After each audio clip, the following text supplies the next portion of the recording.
Buenos días, ¿cómo están? Les quería dejar por aquí una explicación para ir cerrando con lo que es nuestro ambiente. En cuanto a la relación entre el hombre y el ambiente, hay dos grandes paradigmas. Uno es el antropocentrismo, que establece que la raza humana o la especie humana está por encima de todos los seres vivos del planeta, como único ser pensante y que tiene la posibilidad de imaginar y construir a través de eso. Este paradigma refiere que somos la punta de la pirámide en la que estamos por encima, obviamente, de todos los seres vivos. Esto es el antropocentrismo y esto nos da como el derecho de usar las demás especies.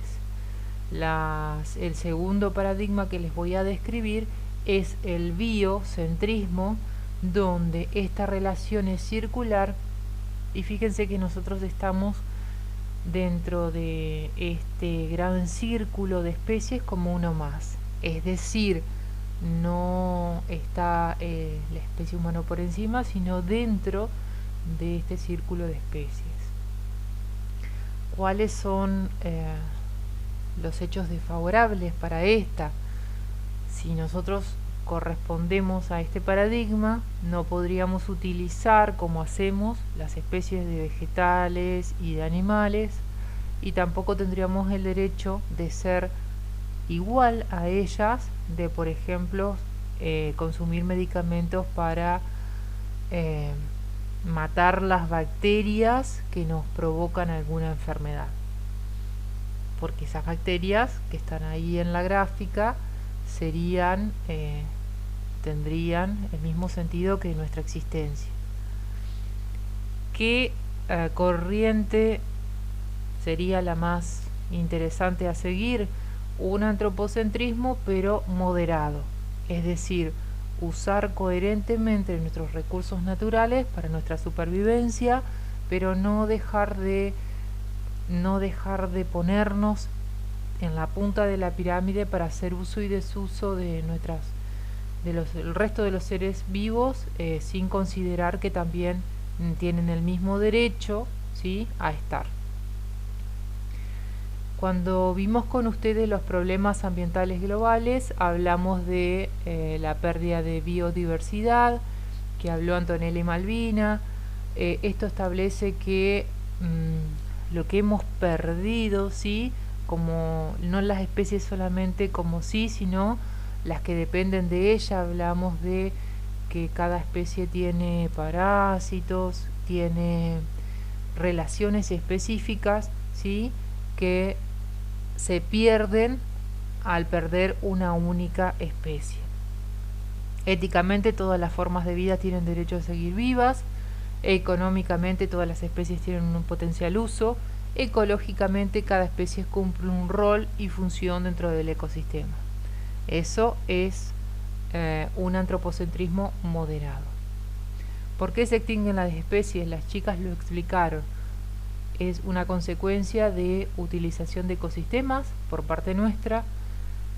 Esto contribuye a un proceso irreversible de extinción. Los invito a mirar las listas rojas de las especies, donde se analizan el estatus o el estado en que están y se coloca en un orden donde hay especies que están extintas, en peligro de extinción, amenazadas, ¿sí? Hay un orden de todas las especies del mundo dentro de esa lista roja.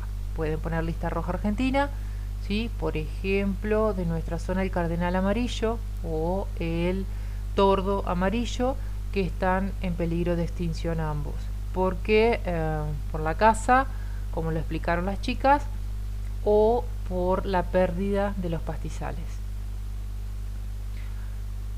Otros de los problemas principales en cuanto a la extinción de especies son la agricultura, la ganadería, los cultivos forestales, la pesca, la sobreexplotación de especies, la introducción de especies exóticas o foráneas, la contaminación y catástrofes naturales como inundaciones, terremotos, sequías y demás. ¿Cuáles serían las posibles soluciones? Desde el Estado, promover un manejo sustentable de bosques nativos y otros ecosistemas ricos en biodiversidad, controlar el comercio de especies animales y vegetales, asegurar, ¿sí?, mediante leyes la conservación y el uso sustentable de la biodiversidad, y en cuanto a las universidades o centros de investigación, priorizar investigaciones que permitan conocer el estado de nuestro patrimonio natural y cómo podríamos ayudar a restablecer un equilibrio. En nuestro país, en Argentina, estos problemas ambientales globales se ven. Por ejemplo, también podemos hablar de cambio climático, desertificación, pérdida de biodiversidad, contaminación, impactos de las actividades extractivas de suelo, transformación rural, crecimiento urbano, contaminación atmosférica, falta de espacios verdes, efluentes residuos industriales y generación de residuos sólidos urbanos. Recuerden ustedes que los pueblos primitivos, nuestros antecesores, nuestros ancestros, tenían un contacto estrecho con la naturaleza, pero le daban un tiempo de recuperación para obtener mejores beneficios.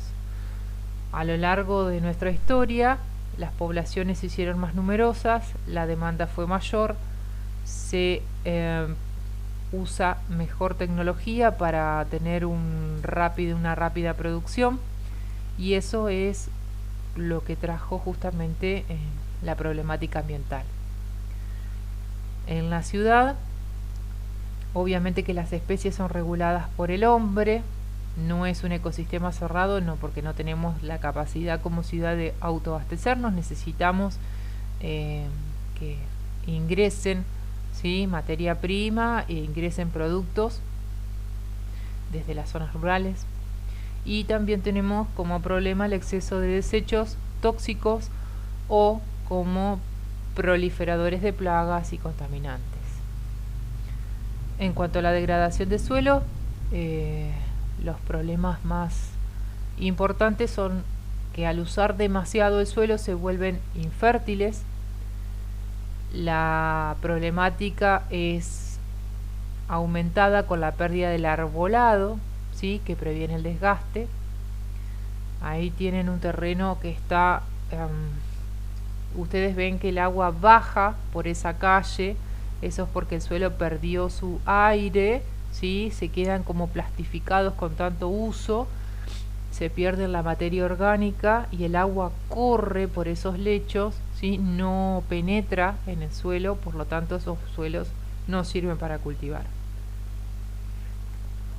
Ahí tienen también un espacio que habrá sido, como se ve en el parche del medio, todo arbolado, cómo se ha utilizado para la industria agrícola y se ha perdido la vegetación natural.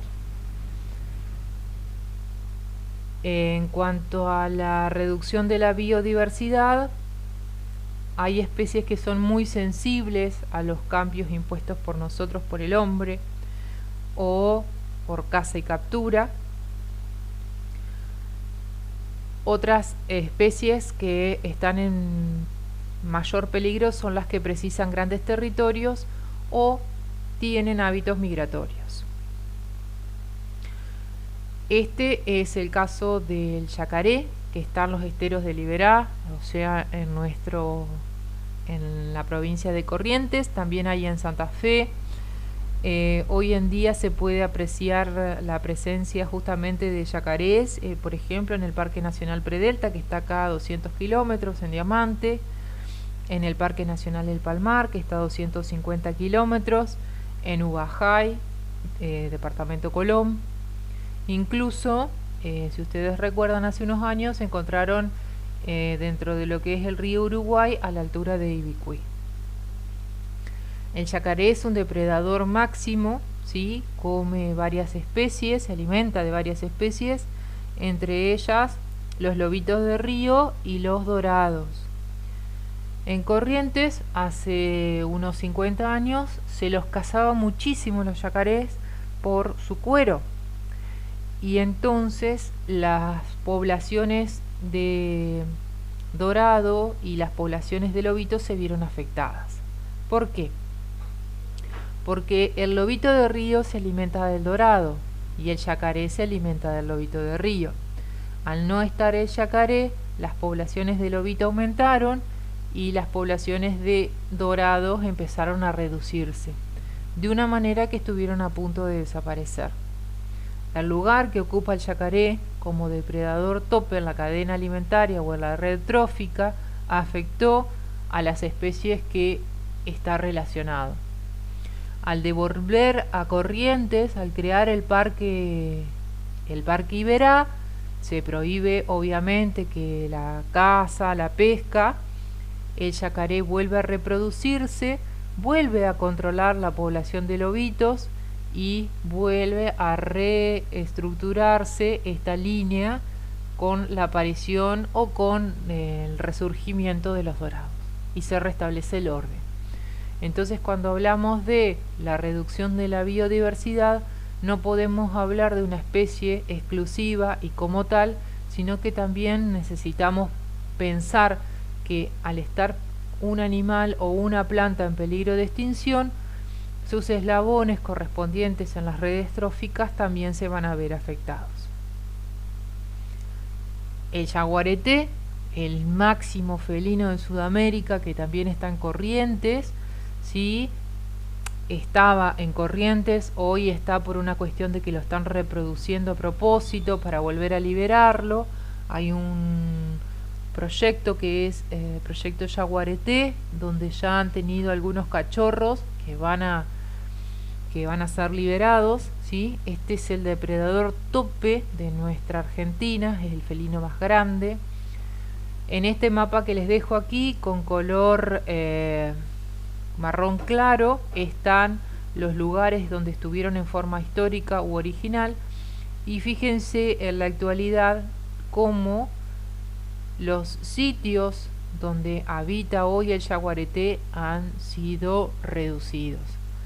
Un parche en la provincia de Misiones, un parche en la provincia de Formosa y Chaco, acá está el Parque Nacional El Impenetrable, y acá en las Yungas entre Jujuy y Salta.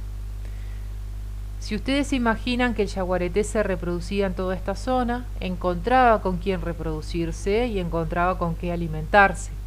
Hoy en día quedan tan pocos yaguareté en nuestro norte argentino que estos baches, ¿sí?, que quedaron de selva no les permiten movilizarse porque hay rutas, hay ciudades.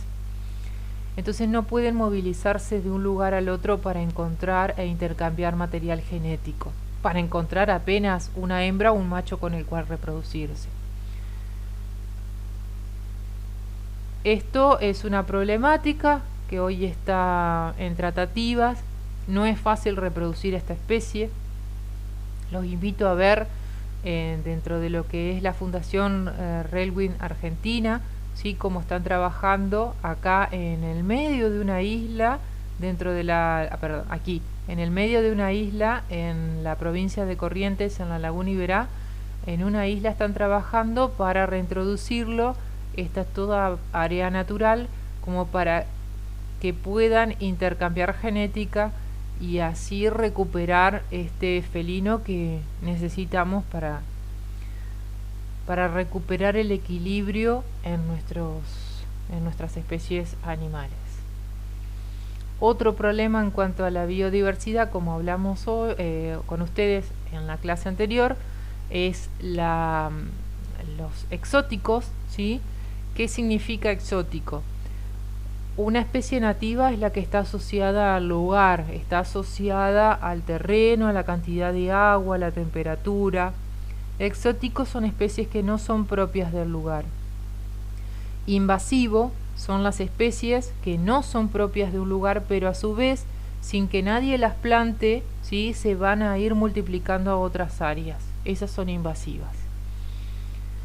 En nuestro país, los problemas en cuanto a las especies que estamos perdiendo hoy son estas: el yaguareté, el cardenal amarillo, el venado de las pampas, la mojarra desnuda, cauquén de cabeza colorada en el sur, el macato viano por las represas que se han instalado.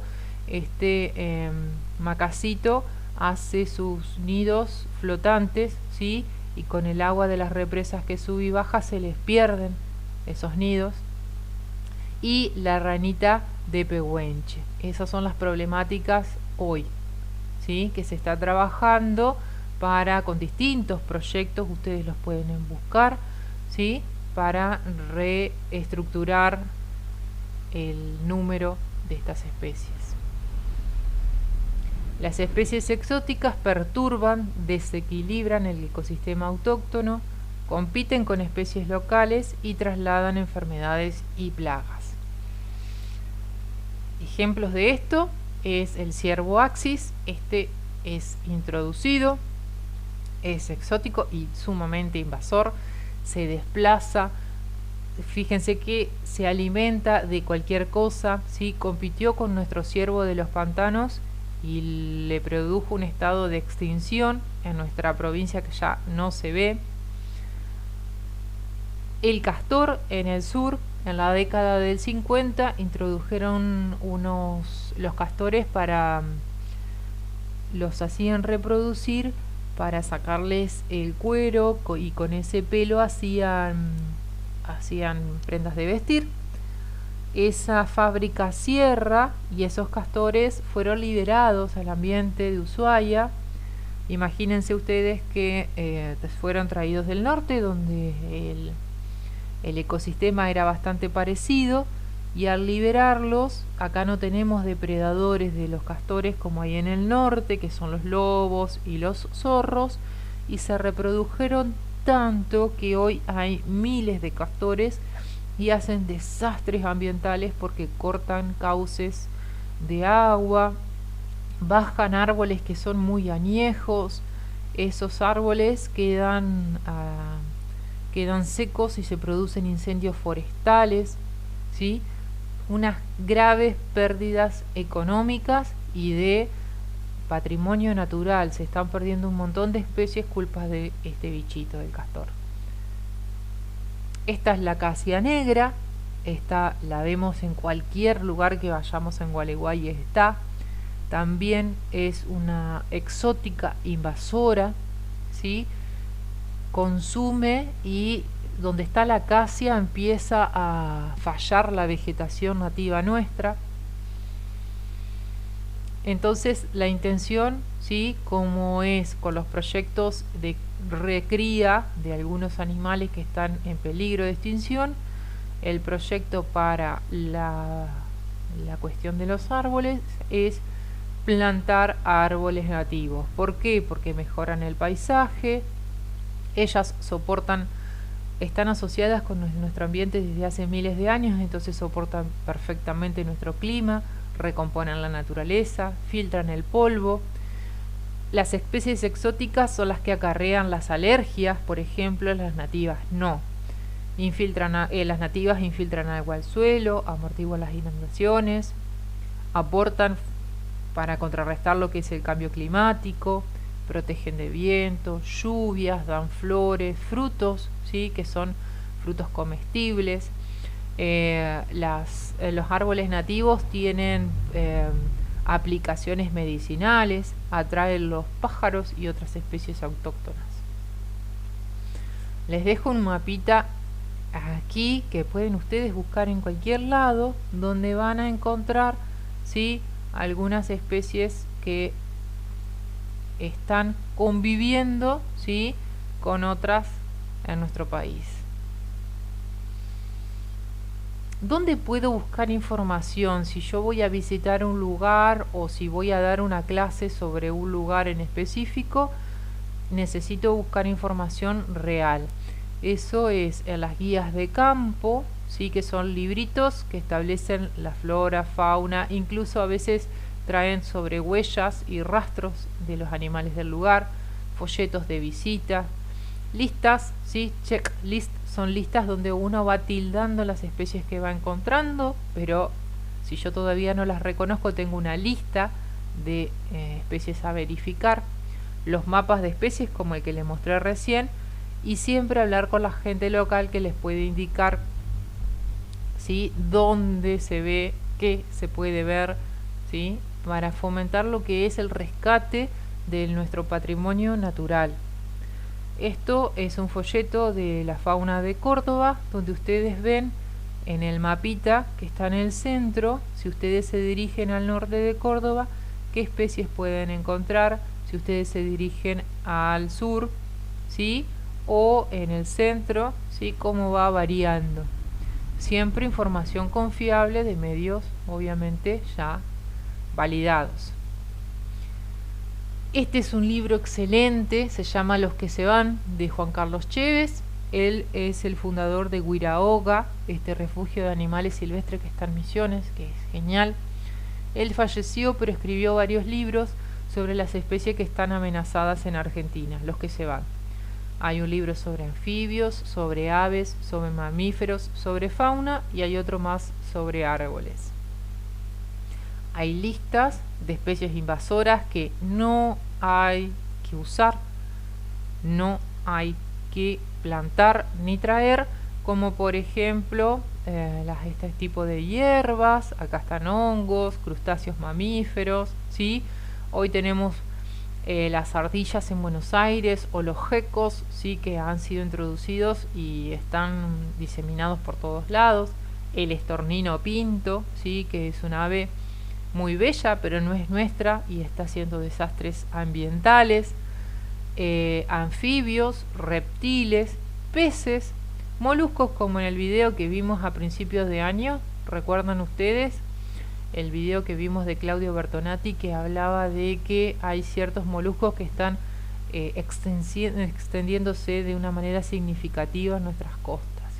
Esto es una lista de los que no hay que usar, no hay que